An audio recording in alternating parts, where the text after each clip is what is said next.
एक गांव में एक गरीब परिवार रहता था। उस परिवार में माँ बाप और बेटा रहते थे। गरीब होने के कारण गुजारा बड़ी मुश्किल से हो पाता था। एक दिन उस लड़के के पिता की तबीयत बिगड़ गई। समय पर इलाज न होने के कारण उसकी मौत भी हो गई। तो उस परिवार के सामने रोजी रोटी का संकट उत्पन्न हो गया। लेकिन उस बूढ़ी माँ ने दूसरों के घर बर्तन मांजकर अपने घर का गुजारा किया और अपने बेटे को पढ़ाया लिखाया।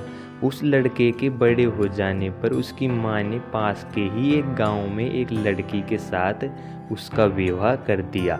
लेकिन कुछ दिनों बाद ही उन बहू बेटों को उनकी बूढ़ी माँ खटकने लगी और उसकी बहू ने अपने पति से उस बूढ़ी माँ को दूर करने के लिए कहा। तो एक दिन बूढ़ी माँ को लेकर उसके बेटे ने एक वृद्ध आश्रम में छोड़ दिया। ये वही इकलौता बेटा था जिसके लिए इस माँ ने जीवन भर संघर्ष किया।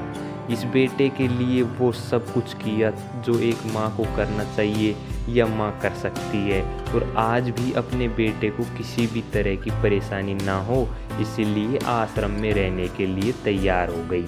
वृद्ध आश्रम में रह रही माँ हमेशा अपने बेटे को याद करती, मगर बेटा केवल साल में एक बार उससे मिलने आ जाता, फिर फ़ोन पर बात कर लेता।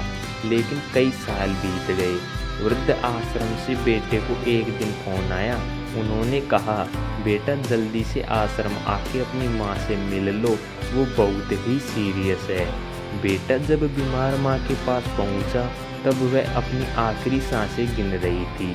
बेटे ने अपनी माँ से उसकी आखिरी इच्छा पूछते हुए कहा कि माँ, तुम्हारे लिए मैं क्या कर सकता हूँ, बताओ।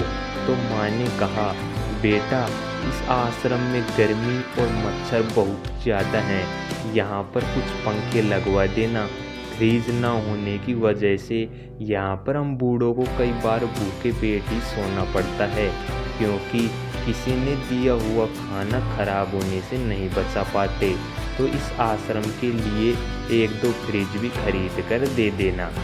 बेटे ने अपनी माँ की सारी बात सुनी और अपनी माँ से पूछा, आपने इतने साल यहाँ पर निकाल दिए पर आपने कभी भी यह बातें मुझसे नहीं कही, और अब जब आपके पास टाइम नहीं बचा है तब आप यह सब कह रही हैं, ऐसा क्यों? माँ ने बेटे को जवाब देते हुए कहा, बेटा मैंने गर्मी, भूख और पीड़ा सहन कर ली, लेकिन मुझे पता है जब तेरे बच्चे तुझे यहाँ पर छोड़कर जाएंगे तब तू यह सब सहन नहीं कर पाएगा, इसलिए तेरी सुविधा के लिए तुझे ये सब लगाने के लिए कह रही हूँ। तो दोस्तों, ये थी हमारी कहानी। आपको कैसी लगी कमेंट सेक्शन में ज़रूर बताएं।